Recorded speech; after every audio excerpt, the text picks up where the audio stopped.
Dawidi TV. N'Imana gusa umuntu amenyana n'Imana gute yavuye mu byaha, yavuye muri za bindi byari byaramuretse, yavuye mu businzi, yavuye mu bujura, yavuye mu busambanyi, bya bindi byari byaramubase byo.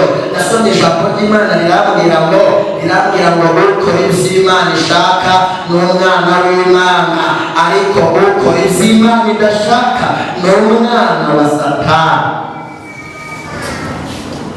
Nk'abantu batanu nibafate Bibiliya bazirambike hano. Abantu batanu bafate Bibiliya bazirambike. Urambike hejuru y'ukuri. Noneho utaragenda buri muntu wese nafate Bibiliya yashyize duhereye hejuru. Buri muntu wese nafatiye.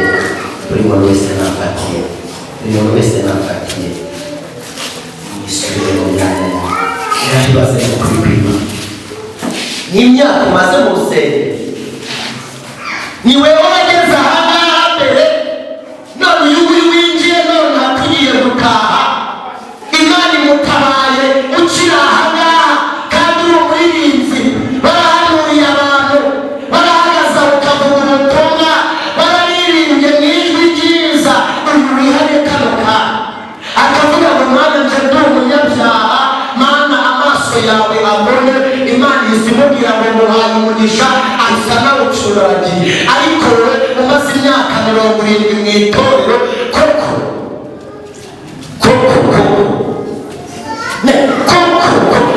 arinjiye aka kanya asanze turimo turataha, aravuze ngo Mana. Imana iramubwiye ngo kubw'umutima uzanye imbere yanjye, kubw'umutima uzanye imbere yanjye aciye umugisha. N'igihe nahereye mvuga mwicaye aha, igihe nahereye mbabwira uyu uje nonaha niwe Imana yabonye. Nari nshatse kuvuga ngo iki, ntabwo igihe kinini umaze inaha cyangwa muri iri torero cyangwa n'ahandi aribyo byatuma Imana ikora ku buzima bwawe. Ndagira ngo mubwire ngo icyo ushaka ku Mana gipfunyitse mu cyo Imana igushakamo. Icyo ushaka ku Mana gipfunyitse mu cyo Imana igushakaho. Imana ishimwe icyo ushaka ku Mana gipfunyitse mu cyo nayo igushakaho. Amen. Hari umuntu ejo bundi wamamagaye, Imana yabwiriye kuri Kanyaga, irambwira ngo mfata Dawidi. Ntabwo igisubizo kijya kibanza igisubizo, ahubwo ikibazo kibanza igisubizo, kugira ngo wakubonye mu kibazo nakubona mu gisubizo azavuge ngo kujya yari Imana yasengaga. Hajya hano tuririye ni muri Bugesera, uziko ndabyibutse. Uziko umugore wanjye yari uwina cyangwa ngo bagize inshuti n'ukuri.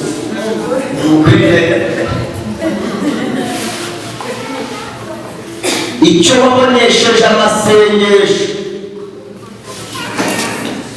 Amen.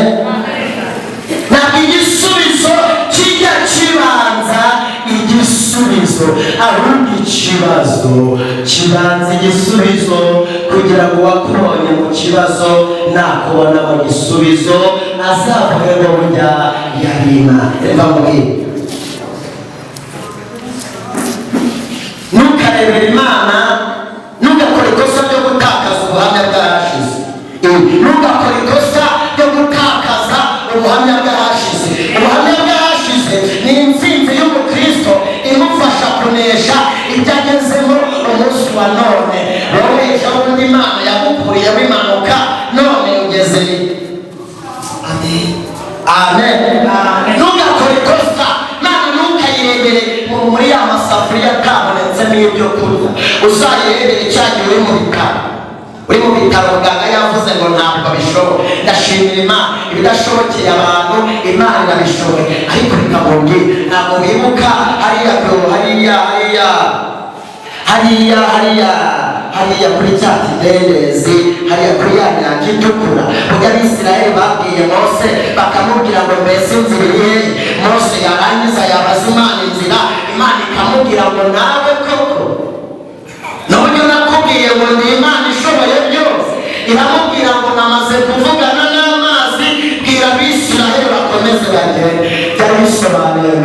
abisiraheli nuko bagiye kubona muyedadari mufundadari mwenjeniyeri adahari bagiye kubona babona umuhanda urabonetse.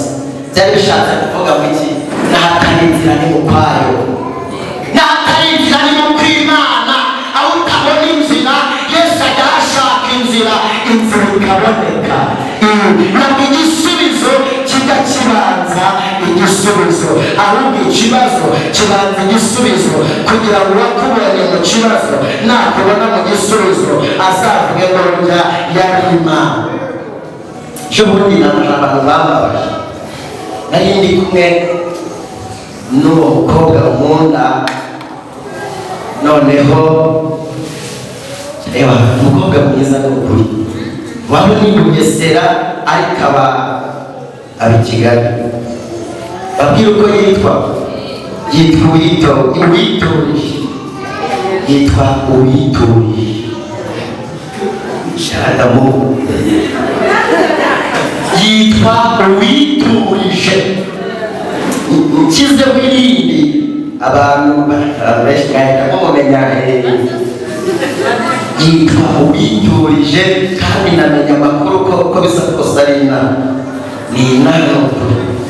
None ngo nawe n'abantu barambabaza, ndababwira ngo mwabonye sheri wanjye, umwe mubona bibwira ngo wowe n'uburyo ureshyiraho nta mukobwa yakwemera, ntabwo uriya mukobwa mwiza ntabwo yakwemera. Nibutse Imana nasenze numva aranjeje. Hashize iminsi arambwira Dawidi we waje ukansengera, naramubwiye ngo kubera ko ugeze umenya agaciro k'Imana nasenze ntabwo nata umwanya musengera. Imana yamuhaye ahantu Imana ahantu mba, umuntu ejo bundi yarahansanze arangije arambwira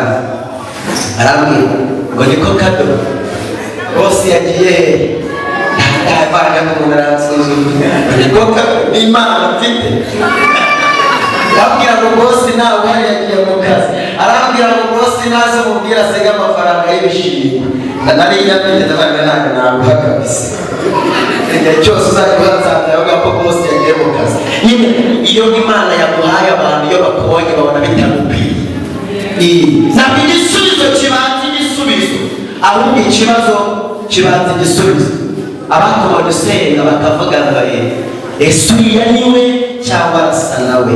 Yemwe abarushije n'abaremerewe, nimushake ubucuti ku Mana. Mana ikeneye ko mumenyana. Ese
Sasha